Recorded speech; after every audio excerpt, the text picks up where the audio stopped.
Ok, bom dia. Hoje é dia 21 de junho de 2022. Nós estamos dando início a mais uma sessão da primeira Câmara Julgadora do Tribunal de Impostos e Taxas. Hoje nós não contaremos com a presença do Dr. Eduardo Soares de Mello, que está com problema de saúde. Desejamos a ele uma rápida recuperação. E nós então aguardamos então só a entrada do Dr. Jandir na sessão para a gente dar início ao julgamento. Hoje nós não temos nenhum advogado inscrito presente para sustentação oral e estamos com 2 processos em julgamento. Então, dando início aqui à sessão. Presença confirmada, doutora Luciana. Ok, muito obrigada. Então, eu dou muito bom dia ao doutor Jandir Dália Luca, muito bom dia ao doutor Luiz Geraldi e à doutora Karina, da representação fiscal. Sejam todos bem-vindos. Então, vamos começar pelo processo do AIN 4128-811, Moisés José Cuenca, né, um processo de minha relatoria, em recurso ordinário. Há um pedido de sustentação oral, mas não a presença do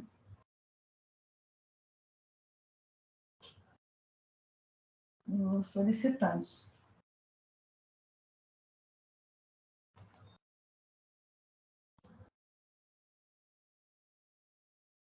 Eu estou gravando aqui que nós não temos a presença do solicitante.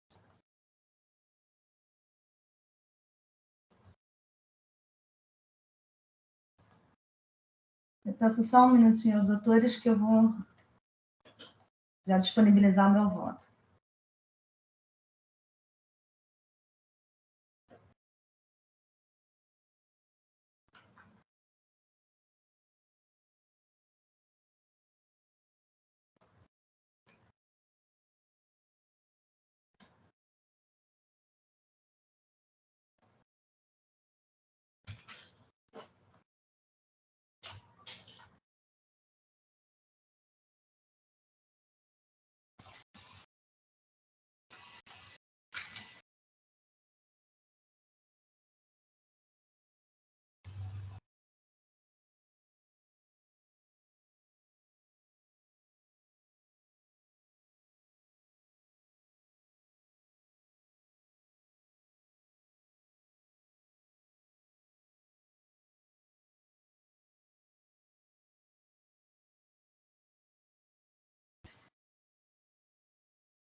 Ok, já está disponível. Então, nós estamos tratando do AIN 4128-811, né? E eu vou proceder, então, à leitura do meu voto.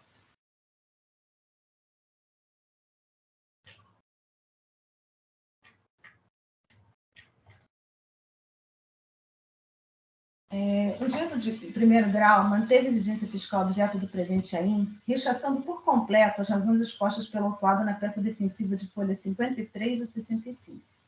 Confira esse trecho do que bem apreendeu o ilustre julgador monocrático, as folhas 136 e 140. E aqui eu realço, eu sublinho os pontos, né, que foram levantados na defesa, na primeira instância, e que foram rechaçados pelo julgador. Contra a referida decisão, o autuado apresentou recurso ordinário de folha 145 a 203. Compulsão da referida peça recursal, verifica que o autuado não buscou rediscutir as questões defensivas repelidas pelo juízo de piso relativas à aplicabilidade das regras postas nos artigos 150, parágrafo 4º e 173, inciso 1 do CTN, a necessidade de redução de valor residual liberado no sistema ECRAD rural e não utilizado da inteligência fiscal e ao não cometimento de crime contra a ordem tributária. Não obstante, eu também constato que foram lançadas no apelo ordinário arguições que não foram apresentadas perante o primeiro grau de jurisdição. Registre-se que os argumentos que desbordaram do conteúdo da defesa foram formulados sob os seguintes títulos. A primeira preliminar seria da perda da condição de produtor rural, artigo 32, parágrafo 3º, item 4 do RICMES, nulidade do ato por cerceamento ao direito de defesa. Segunda preliminar, da precariedade da prova. Da prova de permanência, só um minutinho. Da precariedade da prova de permanência do gado na propriedade. Terceira preliminar, da inconstitucionalidade do item 4 do parágrafo 3º do artigo 32 do RICMES 2000. A quarta preliminar, da homologação administrativa do crédito tributário. E também da necessária redução dos juros moratórios e da multa como confisco. Então, foram esses os argumentos que foram formulados em sede de apelo ordinário, mas que não constaram na defesa apresentada pelo autuado. De certo que referidas matérias foram suscitadas apenas nas razões do recurso ordinário, caracterizando indevida inovação em sede de apelação, o que torna inviável o seu conhecimento diante da configuração da preclusão consumativa. Convém notar que no presente contencioso administrativo tributário, há expressa vedação à inovação em sede recursal. De fato, a norma posta no parágrafo 8º do artigo 112 do Decreto 54486 de 2009 é cogente ao estabelecer que o recurso ordinário devolverá ao Tribunal de Impostos e Taxas o conhecimento de matéria de fato e de direito impugnado. Assim, diante do cenário de flagrante inovação recursal, o conhecimento do apelo ordinário interposto é medida que se impõe. Registre-se também que não podem ser conhecidos os documentos juntados às folhas 204 a 309, vez que o direito de apresentação de provas já estava precluso no momento da juntada.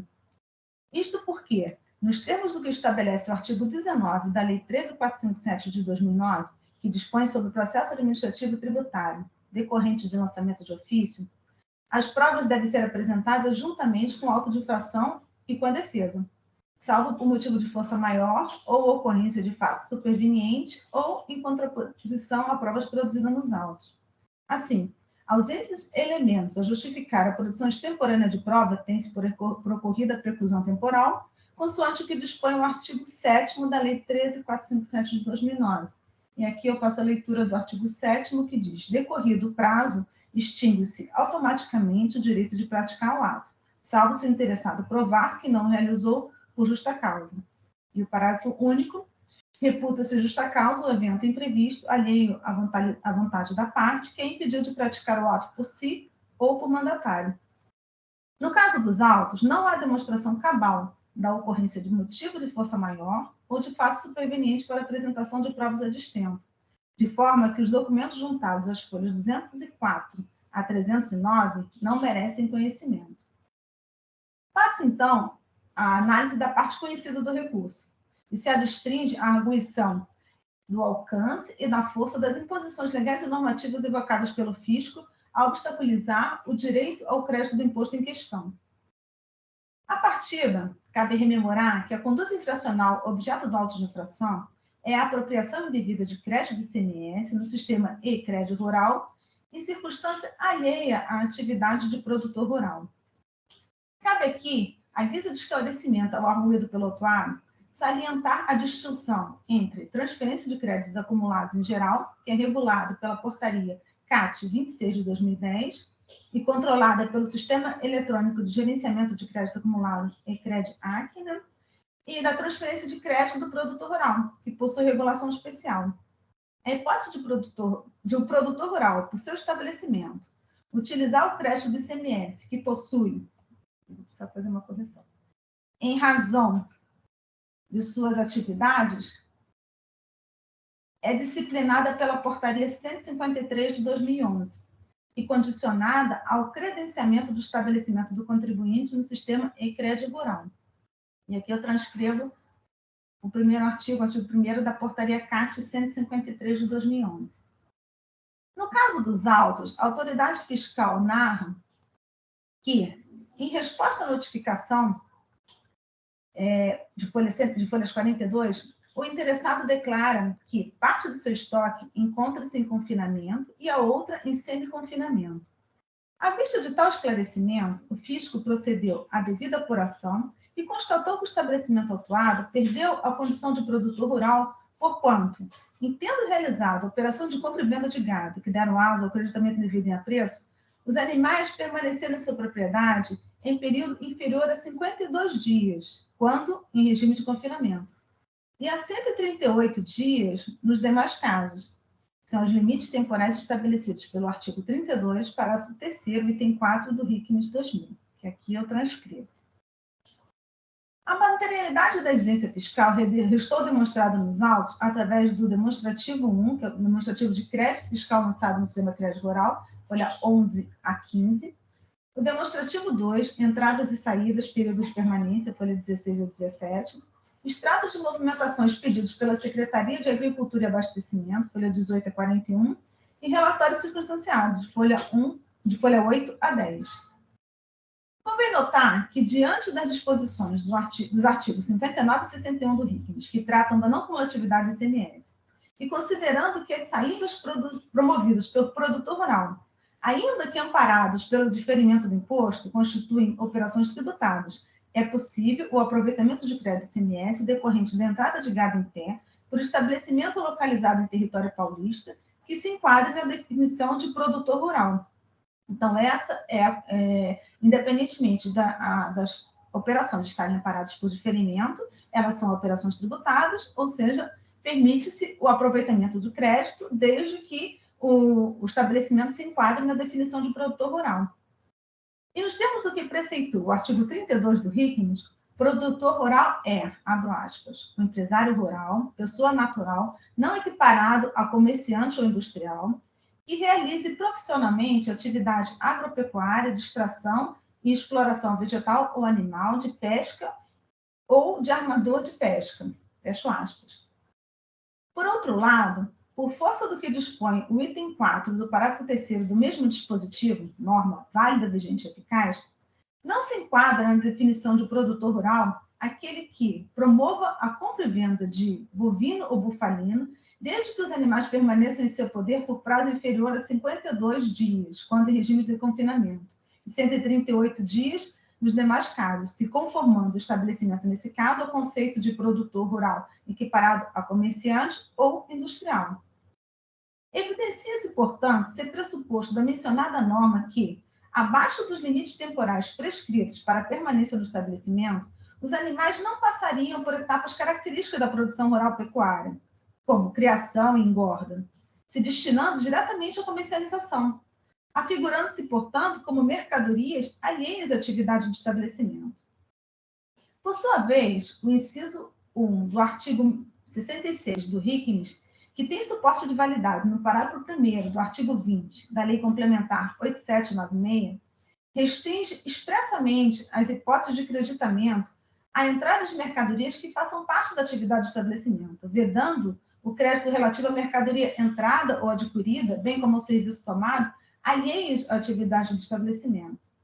E considera-se alheia à atividade do estabelecimento a mercadoria empregada na consecução da atividade, não empregada na consecução da atividade econômica do mesmo.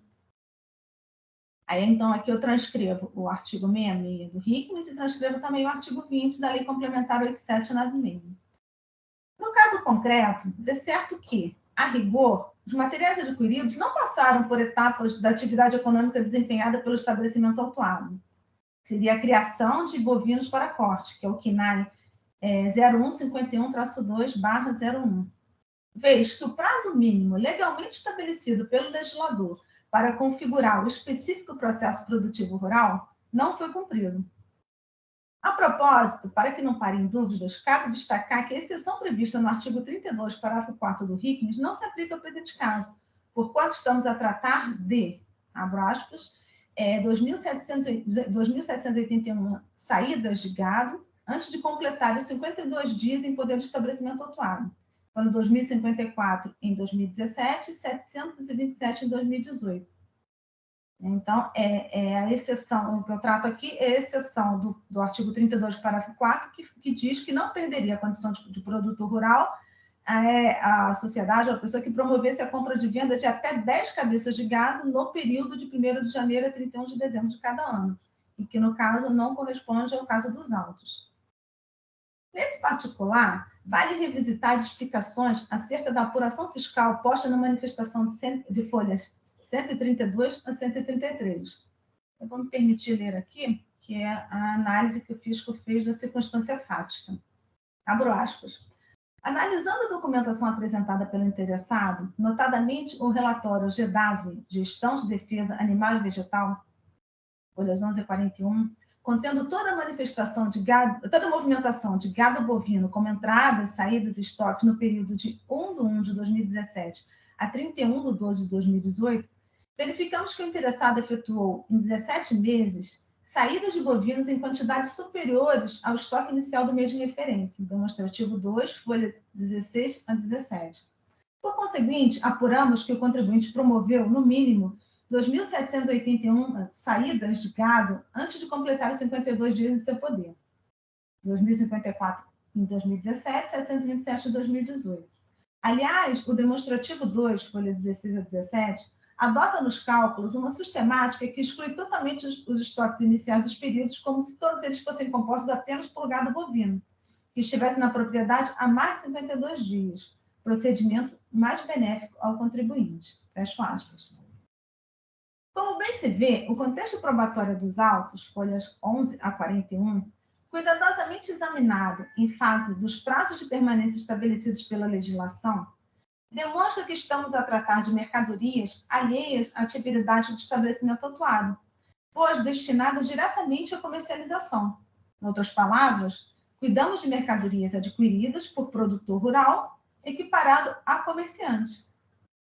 Nesse cenário, ponderando que o tratamento diferenciado e mais benéfico para o cumprimento das obrigações relativas ao uso de crédito do ICMS, artigo 1º da Portaria CAT 153 de 2011, é aplicável aos produtores rurais, e lídima é a sua utilização por produtores rurais equiparados a comerciantes ou industriais. A toda evidência, não merecem prosperar as razões suscitadas pelo autuado. Assim, ante as circunstâncias fáticas dos autos e a base normativa que norteia a acusação fiscal, se avulta a ilegitimidade do crédito do imposto apropriado pelo autuado. Ao fim e por oportuno, insta a assentar que, em caso similar, o caso foi o AIN 41.386/6, esta, quando a primeira Câmara Julgadora do TIT, já analisou a matéria vertente, decidindo pela legitimidade da exigência fiscal, nos termos do voto de relatoria do doutor juiz João Maluf Júnior, conforme emenda que abaixo transcrevo. Aqui eu transcrevo a emenda do voto que foi proferido nessa sessão, nesse AIN. Assim, ante todo exposto, conheço parcialmente do recurso ordinário e nego-lhe provimento, mantendo o AIN em sua integralidade. É como voto, doutores? Doutor Jandir, por favor, alguma consideração? Pois não, doutora Luciana. De início, eu a cumprimento pela qualidade do voto, né? Que, no meu entender, analisou as questões de fato e de direito com bastante precisão, como, aliás, é de costume, né, nos seus votos. Eu ressalto, né, um aspecto que eu achei muito interessante é com relação ao voto ter abordado, né, a questão da recorrente não ter, né, alegado matéria não impugnada em primeira instância, né, que de fato não merece ser conhecida, né, em segundo grau de jurisdição, na parte, né, que é objeto da inovação, até mesmo porque a falta de impugnação expressa, né, configura ausência de lide, né, em relação à matéria que agora foi trazida em sede recursal, né, nos termos aí, acho que como até constou do voto do artigo 47, né, parágrafo 5º da 13457 de 2009, né. De resto, né, recentemente, né, como bem lembrado aí pela senhora no voto, julgamos, né, há pouco tempo aqui na primeira Câmara um caso semelhante, né, de relatoria do Dr. João. E na ocasião nós até no debate, né, nós até analisamos que apesar da legislação ela ser bastante hermética, né, ao eleger os critérios de enquadramento do produtor rural, que podem até não ser os mais adequados, o fato é que elas são, né, critérios previstos na lei, nós temos, né, só nos cabe aplicá-los, né. Então, feitas essas considerações, eu mais uma vez parabéns pelo voto e vou acompanhar integralmente. Obrigado. Ok, doutor Jandir, muito obrigada pelas suas considerações. Doutor Rui, por favor.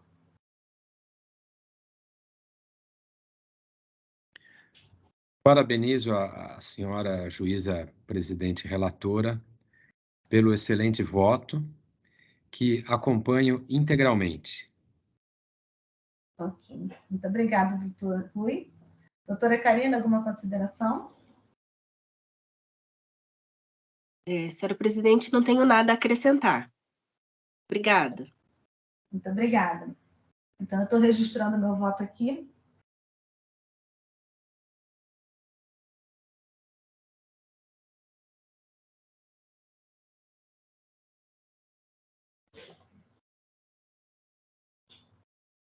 Ok, voto registrado. Então, eu estou encerrando os debates.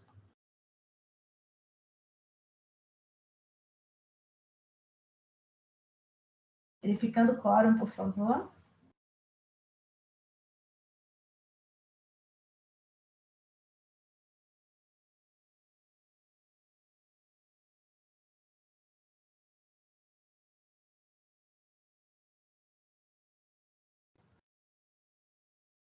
Iniciando votação.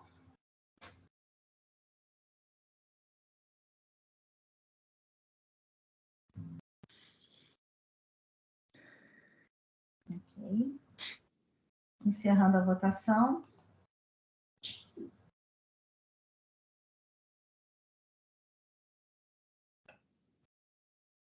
E encerrando o julgamento.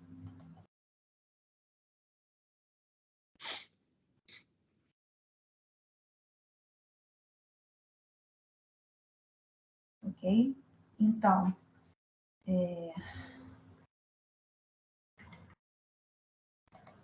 aqui.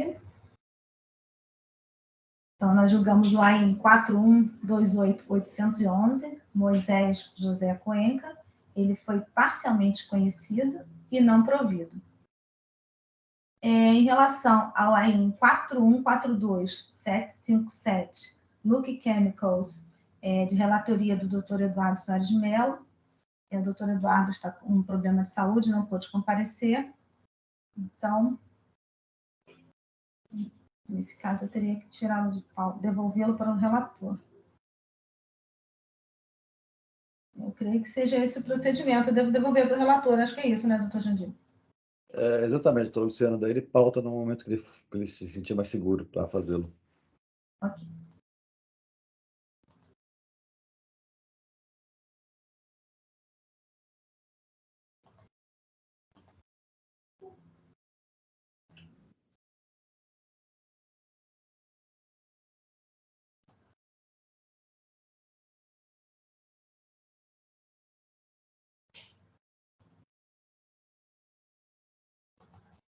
É que eu não consigo devolvê-lo, porque diz que tem sustentação oral pendente. E quando eu vou gravar a sustentação oral, ele diz porque o relator não está presente.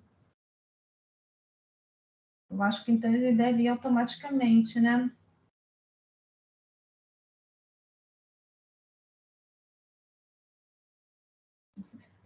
Doutor Jailson, não sei se ele saberia me explicar.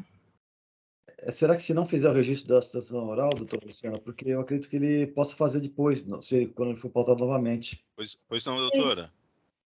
Na verdade, eu estou tentando devolver o processo para o relator, que o doutor Eduardo não está presente, aí ele diz que eu tenho que gravar a sustentação oral, mas aí eu não consigo gravar a sustentação oral porque ele não está presente. Basta eu encerrar a sessão, eu não preciso devolver o processo para ele, pelo fato dele não estar presente? Sabe falar sobre isso? Eu vou consultar aqui os meus pares para ver o procedimento, que também essa é a primeira vez que acontece essa situação. Ok, obrigada. Só um instantinho. Eu creio que eu acho que eu não posso devolver para ele porque ele não está presente, né? Eu acho que deve ter algum outro mecanismo.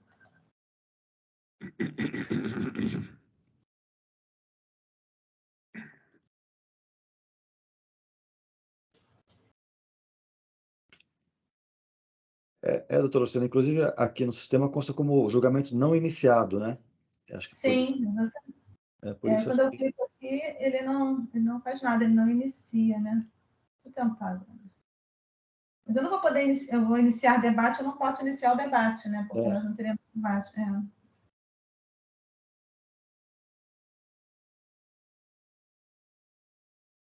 Mas ele já aparece para mim como encerrar a sessão do julgamento, mesmo estando pendente. Vê se o doutor Jailson tem alguma.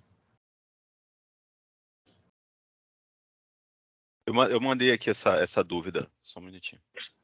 Ok.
Eu acho que eu vou tentar encerrar a sessão do julgamento, porque se tiver algum problema, acho que ele já vai me avisar, talvez seja o próximo procedimento. Se for realmente só encerramento, né, pelo fato dele não estar presente, vamos tentar.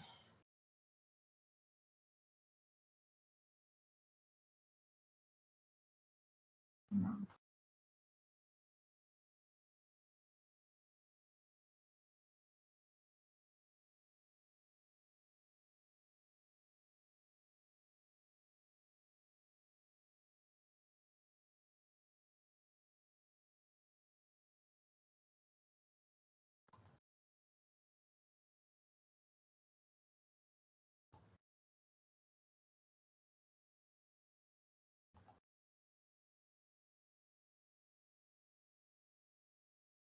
A única opção que restou é iniciar os debates. Eu vou tentar iniciar, vou ver se ele vai...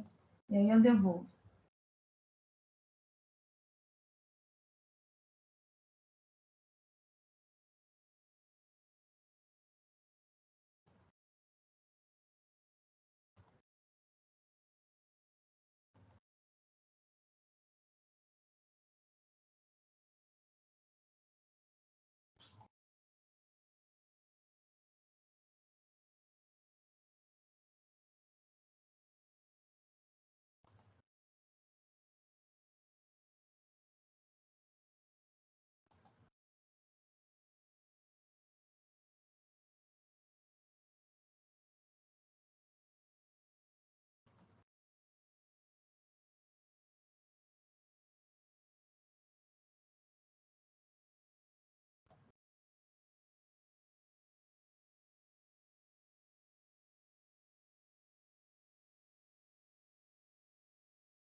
Ok.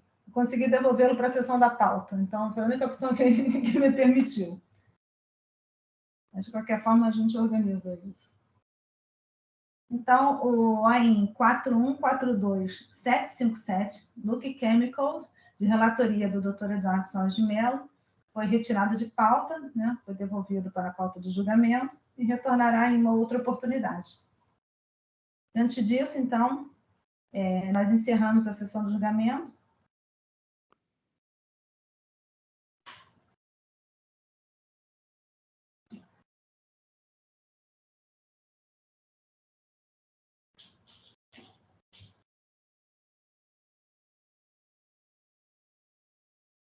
Perfeito. Então, assim, nós encerramos a sessão de julgamento de hoje, dia 21 de junho de 2022. Eu agradeço a presença do Dr. Jandir Dariluca. Eu agradeço mais uma vez a presença do Dr. Rui Giraldo. Seja sempre muito bem-vindo nessa Câmara, mais uma vez presente. Agradeço a doutora Carina, da doutora Representação Fiscal. Né? E desejo a todos uma excelente semana. Né? E passo a palavra, então, para as considerações finais aí. Doutor Jandir, por favor. Pois não, doutora Luciana. Hoje nós tivemos uma sessão curta, né, mas com a qualidade costumeira, né? Eu parabenizo a senhora pela condução, né, dos trabalhos, pela presidência, tranquila como sempre. Cumprimento o doutor Rui e também a doutora Carina, né, pelas intervenções.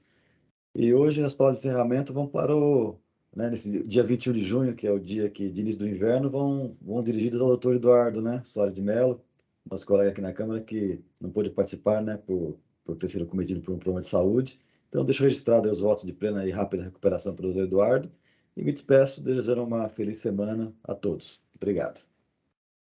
Ok, muito obrigada, doutor Jandir. Doutor Rui, por favor. Mais uma vez, uma honra estar aqui participando e parabenizo a todos pelo excelente trabalho e a gratidão aí pela acolhida e um tratamento sempre muito especial. É muito bom, ainda que provisoriamente, esporadicamente, fazer parte desse grupo. Obrigado. Ok, muito obrigada, doutor Rui. Doutora Carina. Eu agradeço a todos a participação e desejo uma excelente semana a todos. Ok, muito obrigada, doutora Carina. Então, mais uma vez, eu agradeço a todos a participação, desejando aí uma ótima recuperação para a doutora Eduarda, para que semana que vem já esteja novamente aí conosco. Tá? Muito obrigada. Boa semana a todos. Tchau, tchau, gente. Tchau, boa semana. Tchau. Doutor Jailson, pode encerrar a gravação?